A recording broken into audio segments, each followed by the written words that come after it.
Hi guys, so today I have Alicia who is going to be helping me make this hand sanitizer for you, and then I have Ariel, and Ariel is the reason why Alicia is going to be helping me out and doing most of the work actually. So we are going to be making two different kinds of sanitizer. One is going to be a gel base, pretty similar in consistency to what you can purchase in the stores. And then another one is going to be a moisturizing sanitizer. And I came up with a moisturizing sanitizer because the alcohol base, gel based one in the store normally dries out my hands, and then I have to turn around and grab a lotion or some sort of moisturizer to rehydrate my hands. So the moisturizing sanitizer eliminates the need to do that, and it moisturizes and sanitizes at the same time. So we'll start with the gel based one. For the gel base, I am going to be using aloe vera gel. I pick up mine from Mountain Rose Herbs. It is only aloe vera, and it's actually food grade.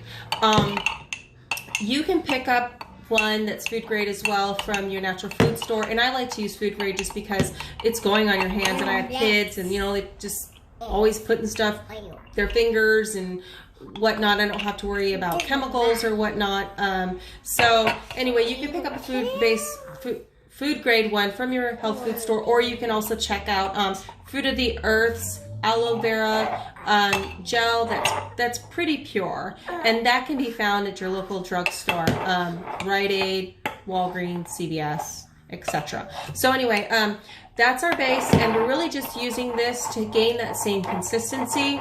As far as what we're using for sanitizer, the gel-based one in the stores, they use alcohol. We're not using alcohol. We are using essential oils. So we're keeping it natural and pure. And the essential oils, there are so many different kinds that you can use because, Alicia, put that down, we're getting to that later. There's so many different kinds that you can use because so many essential oils are antimicrobial. I'm just going to go over the options that I have in my rotation for my sanitizer. So I like to use, for my gel base, citrus oils. The three that I have here are lemon, sweet orange, and grapefruit. Why don't you go ahead and start putting some of that in here while I'm talking. And you don't have to use all three, you know, you just use one of them. You don't even have to use any of these citrus ones if you have something else that you like that's citrus. But citrus is known to be antimicrobial, and so therefore they are, of course, then antibacterial, which is what you're looking for in a hand sanitizer. So add each of these for about, I have about 4 ounces left of this. I'm putting in about 8 to 10 drops of oil, essential oil, out of all of these things. So it's about 30 drops total for 4 ounces I'm putting in. And, you know, I have little kids, so I got to keep it a little bit not as potent. But I trust the oils are doing the job anyway, so I don't feel like I need to make it too terribly strong where it's going to, where I have to start being concerned with it being harsh on the skin or anything. So anyway, so that's it. She's going to put this cap on and shake it up. So go ahead and put that on and tighten it up really nicely and shake it up. And that's your natural sanitizer right there, with organic essential oils and food grade aloe vera. Oh, okay, shake it up. And put a squirt on your hand and wipe it around, and put some on mine too, okay? All right, can you put some on mine? Here, rub it into my hand. You're gonna have to rub it into my hand. There we go. I got it, it's okay. All right, so, you know, aloe vera is really, it's interesting because it's a humectant, and sometimes for people that holds moisture in, and sometimes that wipes moisture out. So you may find that this is sufficient enough to, and moisturizing enough for you, where you don't have to worry about a moisturizing sanitizer. But if it isn't, then that's why I'm going over this next recipe. So this next one is the moisturizing sanitizer. Our base is going to be coconut oil. Now this jar is actually going to be sitting on the side of my sink to function as a moisturizing sanitizer. And we're just going to add to it. It's a little bit low, So we're just going to top this off while we're doing this video. So here, use this spoon, and our base is coconut oil. Nope, now you got to get another spoon because you licked that. So the coconut oil is antimicrobial already. I don't find that it's strong enough in its antimicrobial properties. Can you open that? For me to just slather it on and say that I've sanitized my hands.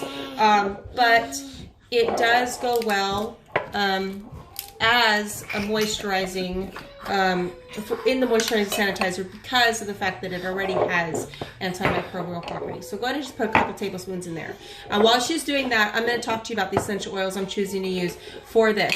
Now, you can use that citrus line as well. I like to switch things up. Because this is going to be oil-based, I'm going to use something a little bit stronger, and that's going to be oregano oil. Oregano oil is very, very, very potent. You got to be careful in handling it and then getting it around your mucous membranes because it will be really hot if you do. It's very uncomfortable. But the good thing about this mixture is, you know, when you get oregano oil like in your eye or something like that, or in your mouth and it's sorely uncomfortable, it generally calms down a great bit if you take some coconut oil and rub some coconut oil into that area. So the coconut oil is going to kind of calm it down anyway. What happened? I accidentally put that. I was using the spoon, but I put that spoon in there. Okay, so you need to get a new spoon for that. Okay, go ahead. So anyway, I'm not going to go heavy on the oregano oil because I'm using another oil in there too. So I'm probably going to have her fill this up to where we're at, send about 4 tablespoons. Probably going to go 5 to 7 drops of oregano oil. And then I'm also, go ahead, you can put that in there. Then I'm going to add hyssop to it. Hyssop does have some antimicrobial properties as well. It isn't as potent in it as some of the other oils are. But it is an oil that is mentioned in scripture for being purifying, or I should say it's an herb that is mentioned in scripture for being purifying. So just the smell in it in its own smells clean and purifying, and it also kind of tones down that oregano oil some in scent, because the oregano oil is very strong. It smells very strong. It's not really something that I like to smell like. My older daughter does. She loves it, but it's just not really my thing. So I like hyssop so much better, and the two kind of complement each other really nicely.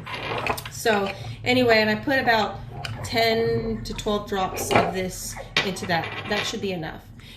So go ahead and put that in there, and then we're going to close this off. And then you're going to mix that up. Go ahead and start mixing it up, Alicia. Gotta wipe my... It's okay. You can rub it into your hands like a lotion. So I'm going to have her mix this up. And like I said, that's going to be on the side of my sink as a moisturizing sanitizer. You can haul it in your diaper bag or purse or whatever if you want to. I don't, because, or I'm not going to do that with this specific jar because I don't have a tight enough lid for it. And that's something you want to, be careful of, is if you have your bag or your purse or wherever you plan on putting this in, underneath the heater or anything, and that oil starts melting, if you don't have a tight enough lid on it, you could have a nasty oily mess all over the place. So so just make sure that it's nice and tight, whatever you put it in. But anyway, so that's it, the 2 recipes for natural sanitizer. Are you done? All right, so like I said, so many other different oils that you could potentially, you could possibly use. These are just some of the ones that I prefer to use. But hopefully that is helpful to you, and we appreciate you tuning in to us. All right, guys, goodbye for now.